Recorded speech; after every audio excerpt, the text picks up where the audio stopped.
Bien, estamos ya con nuestro segundo invitado. Le damos la bienvenida al sociólogo David Chávez. Él es docente universitario y vamos a hablar de la coyuntura política. Lo ponemos en pantalla. David, ¿cómo le va? Gracias por acompañarnos aquí en Ecuador en Directo. Bienvenido.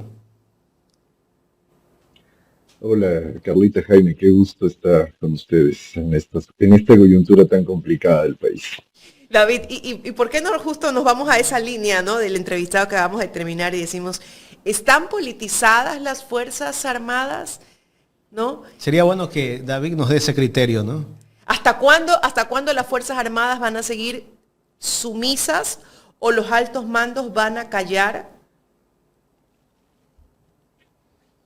A ver, yo creo que están politizadas indudablemente, no por las razones que decía el invitado anterior, porque ahora resulta que la Constitución es la fuente de todos los males en este país.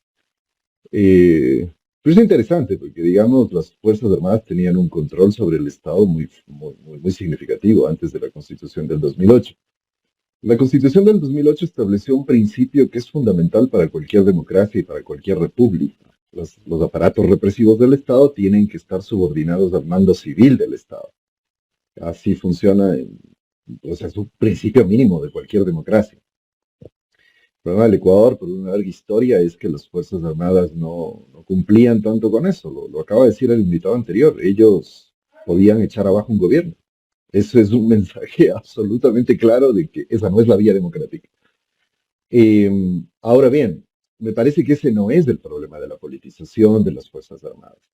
El problema tuvo que ver con lo que ha ocurrido con los gobiernos de derecha de estos últimos años, que han apuntalado una tendencia autoritaria que hicieron que para sostenerse en el poder, para poder combatir a sus enemigos políticos, para dinamitar toda la democracia y hacer posible que se consolide este poder autoritario muy centralizado estos últimos años, se apuntalaron en las Fuerzas Armadas y en la policía.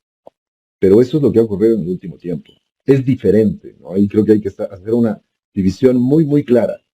Es diferente que gobiernos poco democráticos, gobiernos que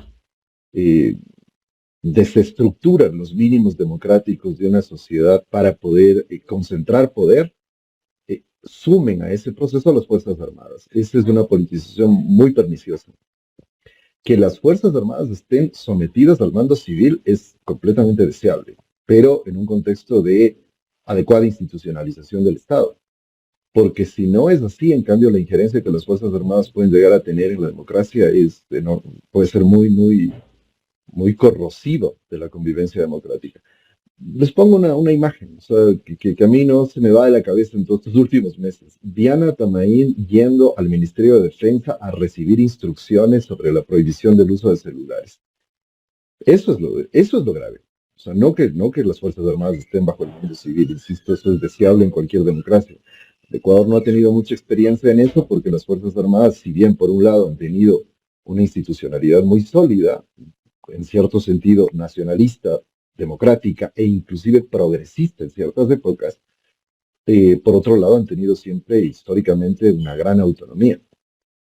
Y eso, de alguna manera, me parece que ha generado malestares con la Constitución del 2008 que están empezando a salir. David, no sé si es tu micrófono, se escucha como muy distante la voz. Algo... Creo que es mi micrófono, lo siento, perdón, estaba muy bajo. Ahí quizá está mejor. Y sale un poco bajo el audio. No se puede subir más acá, pero no sé si son... ¿Tus audífonos tienen micrófonos? Ok.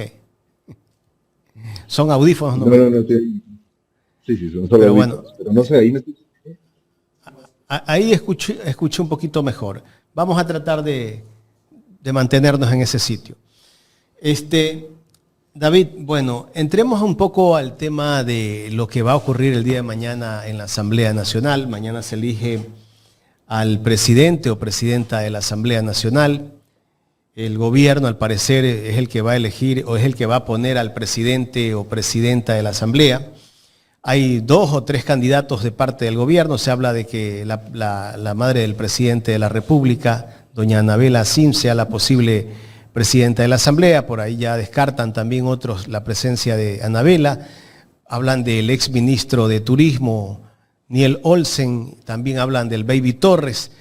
¿Qué lectura darle a esto si el presidente de la República pone a su madre como presidenta de la Asamblea? ¿Qué podríamos ver en este gobierno si es que la madre del presidente pasa a ser la presidenta de la Asamblea?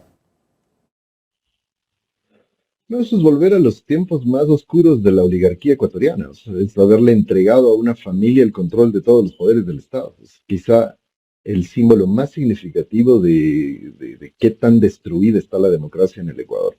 Porque el que hayan ganado la elección contundentemente como lo hicieron, sin duda, no significa que estemos viviendo en condiciones democráticas. Esa elección tuvo un sinnúmero de irregularidades y estuvo apalancada en el uso autoritario del aparato del Estado para poder ganar la elección. Lo deseable sería que la sociedad ecuatoriana entre en un debate serio respecto de las condiciones en las cuales el último gobierno llegó a ganar la elección y la necesidad de reconstruir mínimos democráticos. Te soy honesto, creo que si ADN hace un gesto para que no sea tan obscena la concentración de poder que ha tenido la familia Noboa en este año y medio, por un poco de higiene política, lo que deberían hacer es buscar otro cuadro. No tienen de los mejores cuadros en su bloque de gobierno, salvo quizá Esteban Torres. Es decir, ese sería un gesto democrático. O sea, tomarse en serio el hecho de que ya la derecha se ha consolidado, tienen el control total del Estado, que es total, y han ganado contundentemente con el apoyo, de los electores. Eso quiere decir que tienen una legitimidad mayoritaria en la sociedad. Tienen las mejores condiciones para parar con la destrucción de la democracia que han venido haciendo. Tengo pocas dudas de que intenten reconstruirlo, es decir, tengo muchas dudas, más bien dicho, de que intenten reconstruir mínimos democráticos. Les ha funcionado muy bien esto de exterminar y devastar la democracia en el Ecuador para poder consolidarse, pero al menos parar un poco con esta devastación democrática. Me parece que al menos en el plano de los gestos, de los símbolos, no llegar a esa expresión tan obscena de poner a Anabel Asín como presidenta de la Asamblea, nos daría un muy, muy pequeñito halo de esperanza de que quizá la derecha empiece a tomarse en serio la responsabilidad política y democrática que tiene ahora que han concentrado tanto poder. Esto de hacer una mayoría, aunque ellos no llegaron con mayoría, la lista del presidente de la República, llegaron con 66 asambleístas. Pero bueno, ellos ya hablan de que tienen la mayoría, un poco más de la mayoría. Han logrado obtener, si no me equivoco, más de la mitad del bloque o el pequeño bloque que tiene Pachacutic. Han también comprado a un asambleísta de la Revolución Ciudadana. ¿Es legal lo que está haciendo el gobierno con la compra de asambleístas? No la compra, sino cooptando a ciertos asambleístas. Legal es, pero en este momento legal es el robo, podemos decir, porque, insisto, siempre la dinámica política inclusive la dinámica normativa de las leyes que regulan esto tienen que leerse en el contexto, y en un contexto en donde la democracia no está funcionando, este tipo de prácticas solo ahondan y profundizan la crisis democrática. Y ojo, no se trata de que no haya un acuerdo, pero tendría que ser un acuerdo nacional para salir de los problemas en los que nos encontramos. El acuerdo lógico en este momento, un acuerdo nacional, un acuerdo democrático para resolver los problemas del país, etcétera, en un mundo ideal, por supuesto. El acuerdo lógico sería un acuerdo entre las dos principales fuerzas políticas de este país, entre la derecha de ADN y la Revolución Ciudadana. Sin embargo, están en juego estas prácticas que otra vez nos ponen frente a la necesidad de poner en juego esa iniciativa que en algún momento se planteó y que sin embargo el propio gobierno la vetó porque obviamente no le favorecía para hacer este tipo de prácticas, que es aquello de que se tiene que regular esto de que los asambleístas llegan por una tienda política y ni han asumido y ya se cambian a otra. O sea, eso tiene que estar regulado, eso tiene que prohibirse sencillamente. O sea, si renuncias a tu cargo de asambleísta, si renuncias a tu bloque, tienes que renunciar al cargo de asambleísta. Me parece que es el único mecanismo para frenar un poco. Siempre hay posibilidades de comprar bloques enteros, qué sé yo, pero es indispensable regular esto. La asamblea se debilita muchísimo con este tipo de prácticas. ADN mismo se opuso a esa ley, no le dieron los votos. Claro. Y no hicieron la mayoría, ¿no? Qué No, terrible. que sabían que no iban a... Y lo que está pasando con Pachacutic, ¿qué pasa con este partido o este movimiento político? Bueno, ¿qué te digo? Yo lo puse en un post de redes sociales. A mí me sorprende que haya gente que se sorprenda de cómo Pachacutic actúa. Lo que pasa es que, claro, como a veces en los discursos, el Pachacuti, que es el sector de la izquierda, se vende como la izquierda pura, verdadera, a veces nos dejamos convencer de que es así, pero en realidad en las prácticas no es así. O sea, lo más lógico, lo más probable era que el Pachacuti llegue a un acuerdo con Daniel Lobo y con ADN.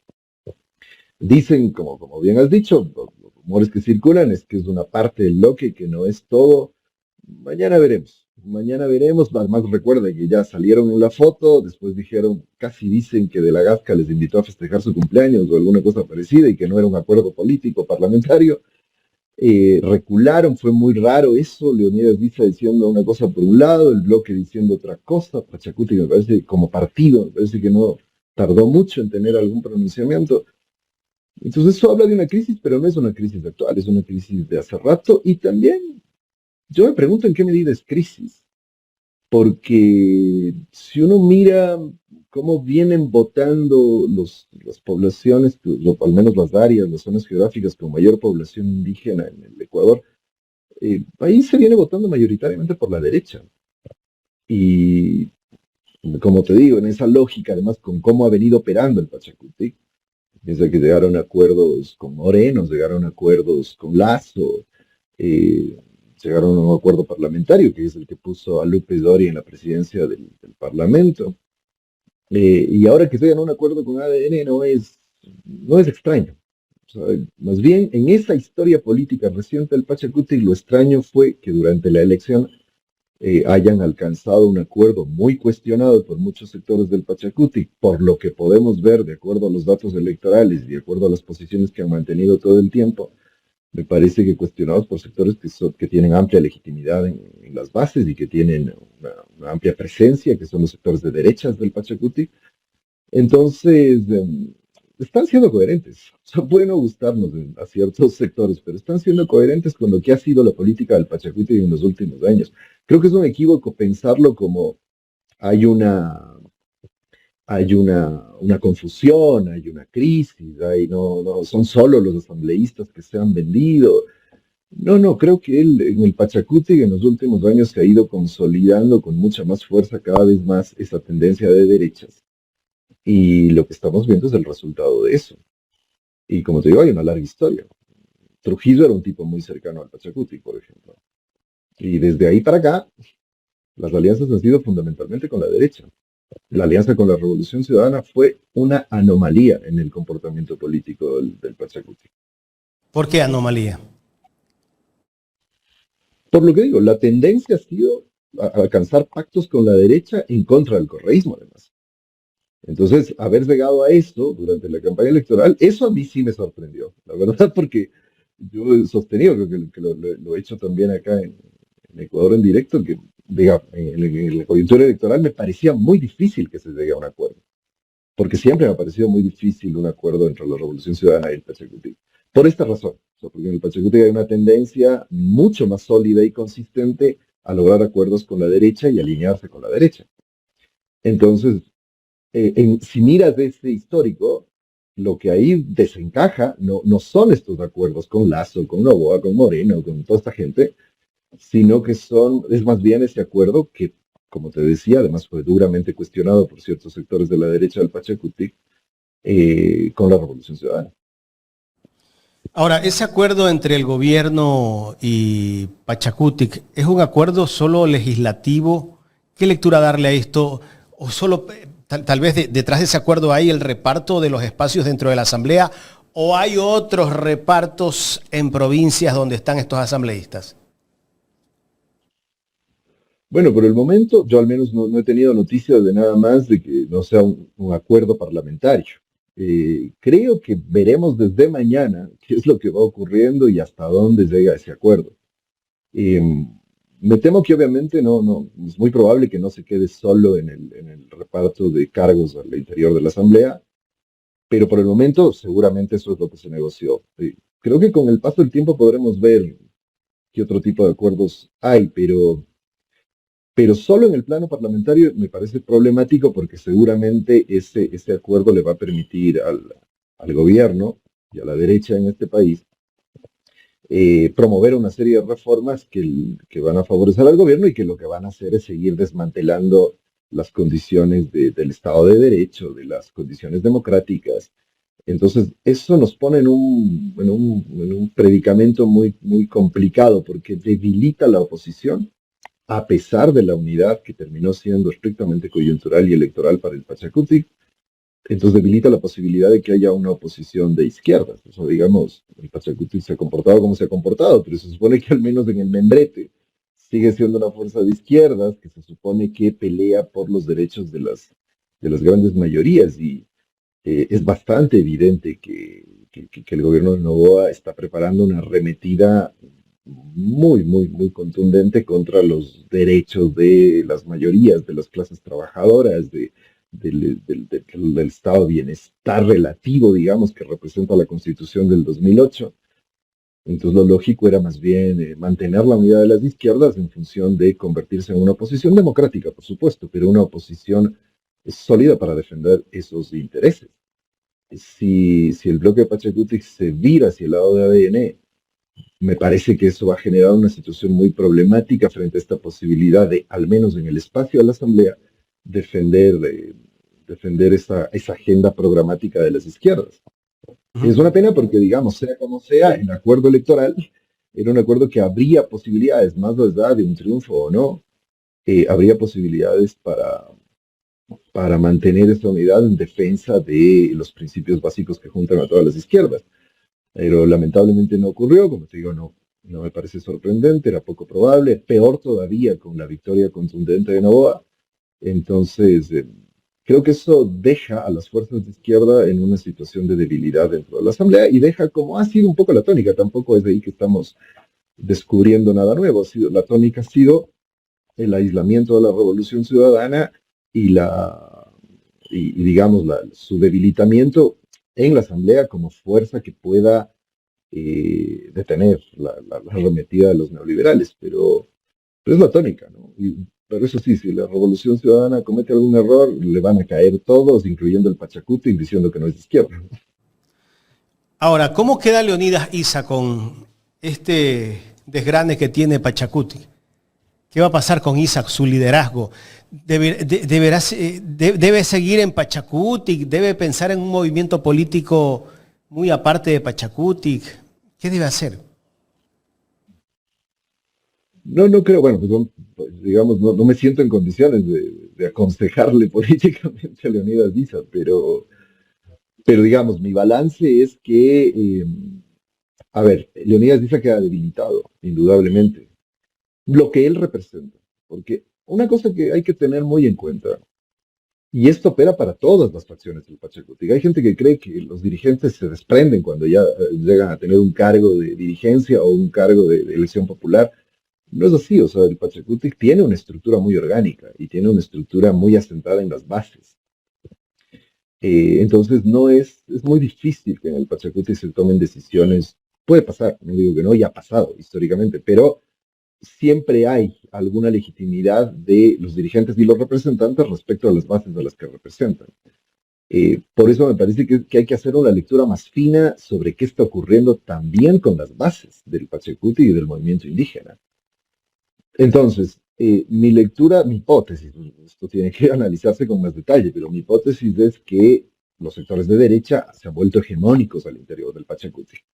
Tengan en cuenta que en el Pachacuti siempre ha habido fracciones de derecha y de izquierdas. O sea, en los 90, cuando el movimiento indígena, el poderoso movimiento indígena que fue en los 90, se puede decir que la facción de izquierda fue la que hegemonizó el movimiento. Me parece que ahora estamos en una situación completamente inversa.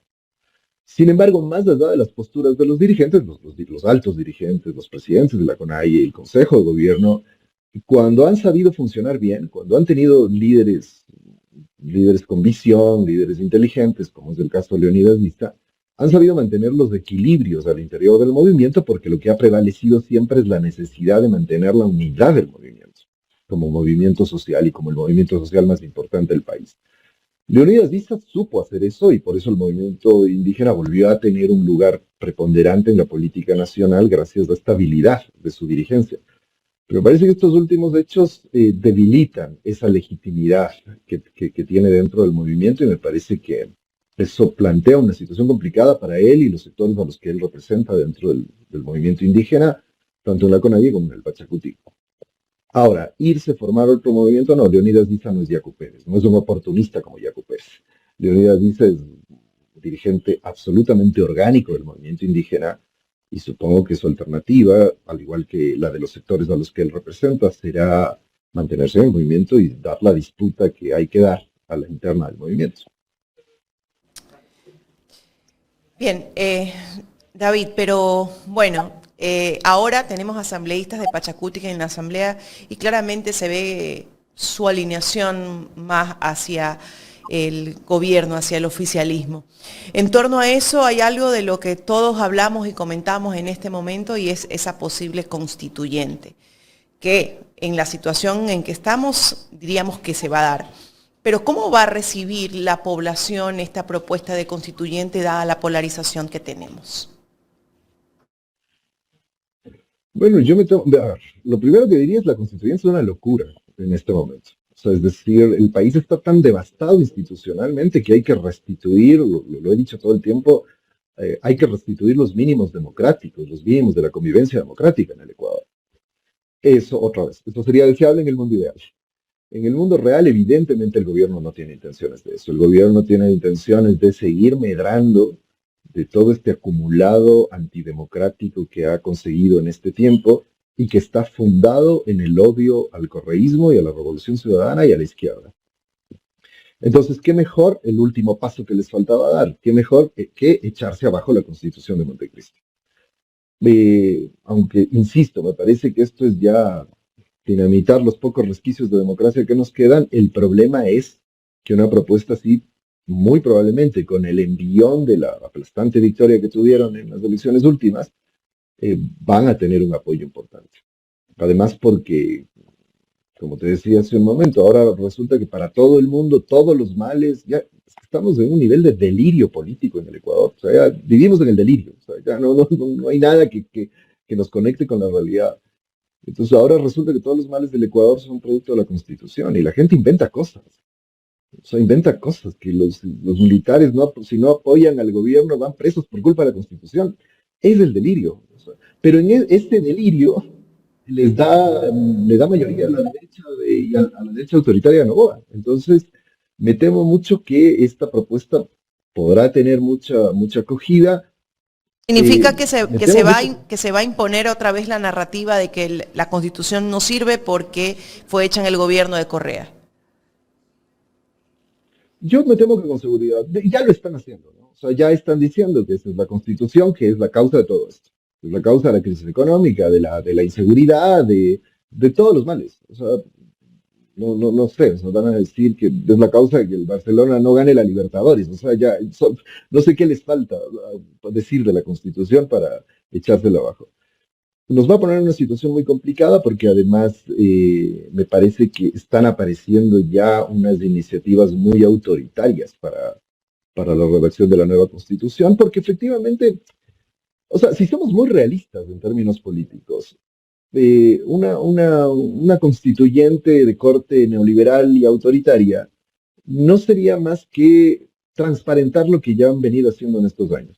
O sea, la Constitución de Montecristi no está vigente. O sea, creo que un debate serio sobre esto debería partir por ahí. O sea, es decir, le están atribuyendo, además que es absurdo atribuir a una constitución las cosas que están ocurriendo, pero además le están atribuyendo a una constitución que en los hechos, que en la práctica se violenta todos los días. Y no por los ciudadanos que estamos caminando por la calle, se violenta del lado del Ejecutivo, se violenta del lado de la Fiscalía. La propia Corte Constitucional hace y deshace, ahora ya parece que está legislando también. Es decir, es un país en donde no hay ningún pacto mínimo. O sea, ese pacto social que significa una constitución acá se rompió hace rato.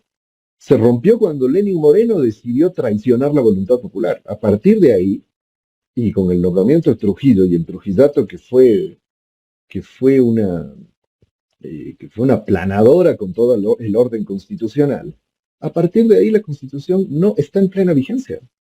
Es decir, hay millones de cosas que no habrían pasado en este país si se estaría respetando la Constitución. Entonces creo que hay que echar abajo el mito de que el problema es la Constitución, porque esta Constitución en los hechos la atropellan todos los días y todos los órdenes del Estado. Entonces, pero mucho me temo que, claro, como es ya costumbre en este país, porque además les ha dado tan buenos resultados, la idea será otra vez de empaquetar todo y decir, empezar a sacarle a la Constitución todo, o sea, se va a convertir algo así como en la piedra filosofal de los males del Ecuador, ¿no? Cambiarán la Constitución, no mejorará nada y seguiremos culpando a Correa. No sé, ya no sé qué más de qué más les van a culpar. Ya sin Constitución no tendrán pretexto, pero seguramente lo van a hacer. Pero no quiero dejar de señalar esto de que me parece preocupante, porque además, o sea, es tan delirante la situación actual del país que además lo que están planteando para ir a la constituyente es violentar otra vez la Constitución. O sea, Era por el órgano regular. Claro, David, claro. en torno a esto, ¿no? Ya vimos que, bueno, pues el gobierno de Daniel Noboa ya acaparó, concadenó todos los poderes del Estado. Eso es indudable, ¿no? Los 5 poderes que tenemos, los 5 están concadenados ahorita y estamos en un gobierno de derecha, estamos en un gobierno neoliberal. ¿Qué le queda a la Revolución Ciudadana en esa posición de la Asamblea? Porque la izquierda solamente tiene a sus legisladores en la Asamblea que no sabemos qué tanto pueden hacer, cómo pueden resistir y si realmente van a tener la fuerza para sostenerse durante 4 años y esperar un nuevo proceso electoral. Claro está que eso va a depender obviamente de las acciones del gobierno, pero ¿qué le queda a la Revolución Ciudadana? ¿O cuál debe ser el actuar, la posición de la Revolución Ciudadana? Mira, lo primero que hay que decir es que luego de las elecciones y de cómo quedó todo, evidentemente la Revolución Ciudadana tiene una enorme responsabilidad como oposición política, ¿no? Es decir, pero me parece que eso está articulado a la disputa política que la Revolución Ciudadana tiene que dar. Yo tomaría un poco lo que has dicho en la pregunta, o sea, a ver, ¿qué van a hacer? Porque me parece que eso señala uno de los problemas de la Revolución Ciudadana, es a lo que quiero llegar. O sea, ¿qué van a hacer hasta la próxima elección? Y a mí me parece que la Revolución Ciudadana hace esto de más o menos de ir capeando el temporal durante las temporadas políticas normales, digamos, y en la elección se activa y trata de dar la disputa política, la disputa ideológica para poder ganar una elección. Me parece que eso es algo que debe cambiarse estratégicamente. Es decir, hacer política no es esperar a los meses de la elección, contratar un consultor y empezar a intentar ganar una elección. Hacer política tiene que empezar desde ya. Es decir, el tipo de política que debería plantearse la Revolución Ciudadana es empezar a trabajar en la esfera política, ideológica, etcétera, empezar a ganar esa pelea, que obviamente la derecha la ha ganado de forma contundente, que es ganar la conciencia de la gente, que es ganar las identidades, que es ganar la representación política, pues me refiero no a la representación electoral, sino a aquello con lo que la gente se siente conectada, se siente representada. Este es un trabajo que debe empezar desde ya y me parece que obviamente todas las instancias que la Revolución Ciudadana tiene, que son la Asamblea, los gobiernos locales, tienen que ir apuntalando en torno a una sola directriz, no en esta lógica que hemos visto en estas semanas, que se entiende, porque el golpe electoral fue muy duro, pero en donde pareciera que cada quien se está disparando por su lado. Me parece que eso es muy peligroso. Lo lógico sería que tengan más bien directrices de partido que vayan consolidando estrategias de más mediano y largo plazo, no estrategias muy coyunturalistas sobre cómo afrontar esto. Hay que recomponer fuerzas, hay que volver a los cuarteles de invierno, como se suele decir, para reconstituir fuerzas y poder encontrar las directrices políticas. Sin embargo, yo ahí hago 2 precisiones, porque yo no soy amigo de hacerle carga un montón a la Revolución Ciudadana. La una precisión es que siguen siendo una fuerza política importantísima, y eso no hay que dejar de lado, ¿no? O sea, yo cada vez que oigo, digamos, sobre todo durante estos últimos 8 años, he oído, creo que cada año ya sepultan al correísmo, sepultan a Correa, Pero como se suele decir, a todos ellos hay que decirles, los muertos que ustedes han sepultado gozan de muy buena salud. O sea, la Revolución Ciudadana sigue siendo una fuerza política importante y va a seguir siéndolo por mucho tiempo. La primera cosa que hay que tener en cuenta.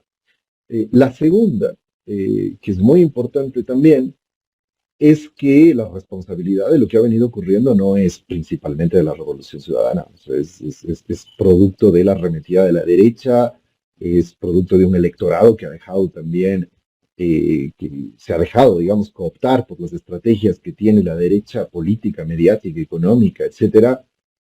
Y también digo, en el balance de la Revolución Ciudadana hay que ser como muy equilibrados en no echarles encima toda la responsabilidad y no exigirles más allá de lo que han venido haciendo. Yo creo que sí tienen posibilidades de ajustar cosas que les pueden consolidar, sobre todo consolidar como partido, que es lo que me parece que en este momento es crítico, eh, pero me parece que también hay que equilibrar las críticas a la Revolución Ciudadana, ¿no?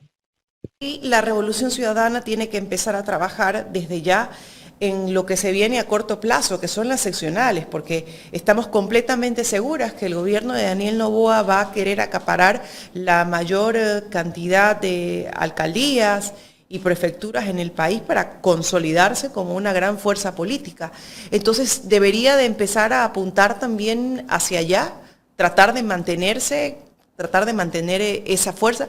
Y lo digo porque es lo que se viene y en las elecciones pasadas, me refiero a las seccionales, vimos un resurgimiento también de la Revolución Ciudadana en la cantidad de alcaldías y prefecturas pues, que pudo obtener. Pero bueno, ahora tiene un contrincante fuerte y hay que decirlo como es porque está polarizado el país. Entonces también debe prepararse desde ese aspecto para poder ir consolidando una fuerza de aquí a los próximos 4 años. O sea, me parece que sí, siempre hay que tener en cuenta algo, ¿no? Las elecciones nacionales no suelen tener las mismas dinámicas de las elecciones locales.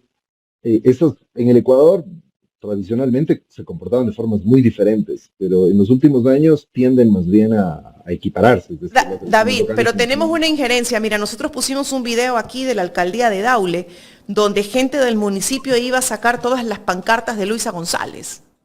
Entonces resulta que cuando tienes a tu oposición manejando ciertos cantones y ciudades, tienes ahí ya un bloqueo, que no te deja Bueno, por acercar supuesto. más a esa ciudadanía. Entonces, es como que una preparación bastante amplia que tiene que hacer la Revolución Ciudadana si no llegase a alcanzar buenas posiciones en las seccionales, obviamente preparándose para un nuevo futuro electoral. Claro, sí, justamente a eso es a lo que me refiero. Es decir, en los últimos años esas diferencias se han ido borrando y más o menos el comportamiento electoral en la escala local suele reproducir lo que pasa en la escala nacional. O sea, eso se diferenciaba porque a nivel local los ciudadanos no, estoy pensando en la época precorreísta, digamos, o hasta los primeros años del correísmo. En lo local solía funcionar mucho la dinámica, esto la gente que estudia estas cosas lo mostraba en aquella época, 90, 2000, inicios de los 2000. En lo local, los electores o en los electores prevalecía la idea de la buena gestión, ¿no? Del buen administrador, sin importar tanto la adscripción política, ¿no? Quito fue un ejemplo clásico de eso. En Quito siempre hubo buenas alcaldías y eran alcaldías de distintos partidos políticos. Y no importaba, usualmente la población tenía una buena valoración de los alcaldes más allá de su partido político. El problema es que con la politización que provoca el correísmo y la politización del anticorreísmo después ya tan exacerbada en los años de dominio de la derecha, ese criterio predominante del buen gestor o la buena administradora o el buen administrador, eso se borra. Entonces, todo parece indicar, digo, y otra vez estoy en el plano de las hipótesis, pero todo parece indicar que la principal motivación de la elección de autoridades locales ya no tiene que ver con la valoración de la gestión, sino que tiene que ver precisamente con la identidad política de quien está en la alcaldía.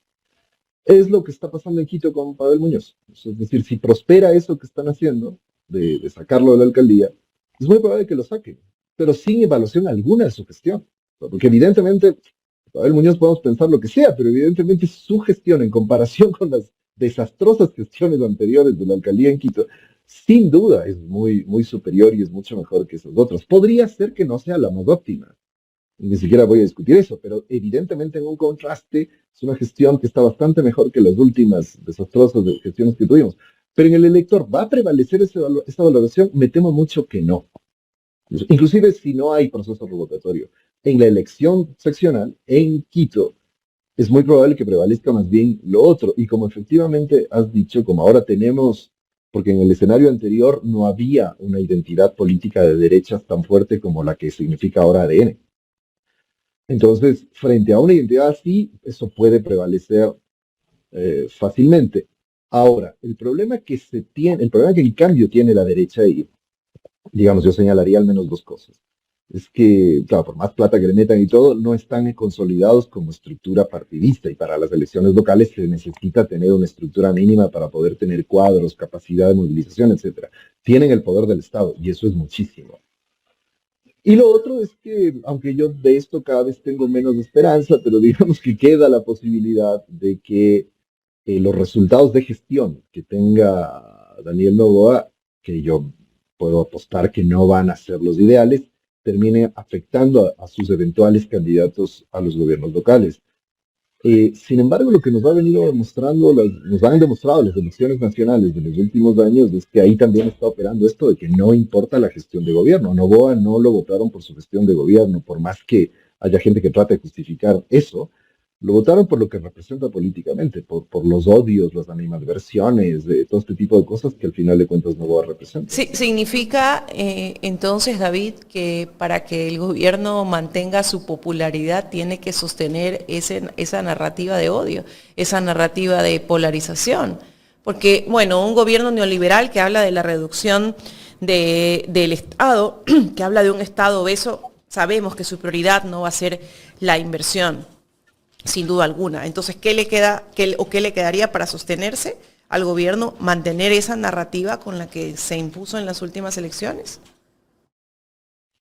Exactamente, o sea, coincido plenamente con lo que has dicho. O sea, eso les ha funcionado. O sea, en un balance objetivo, completamente objetivo, el gobierno de Noboa es uno de los peores gobiernos que hemos tenido, pero de los peores. O sea, basta decir, es un gobierno que nos dio hasta 14 horas de corte de energía diarios. Y sin embargo, gana con el 55% de los votos, con una diferencia de 12%. Entonces, siempre cuando pienso en esto, pienso en el mayor referente global de este tipo de fenómenos políticos de la derecha, que es Donald Trump.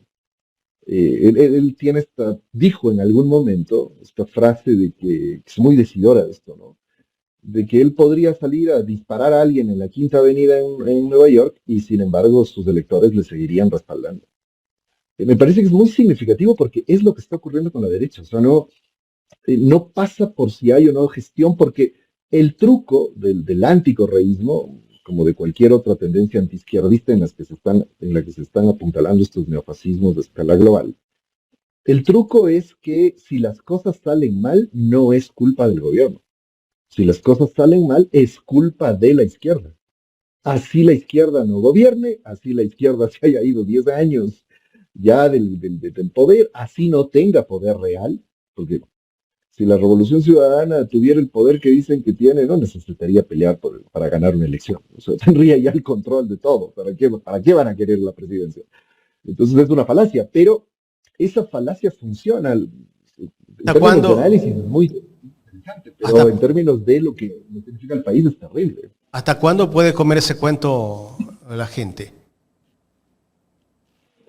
No sé, es una muy buena pregunta, Jaime, pero creo que todavía hay mucha cuerda para que, es Es decir, porque además, impredecible. Es que, como tú dijiste en un tuit hace tiempo, la gente votó por el autoritarismo, ¿no?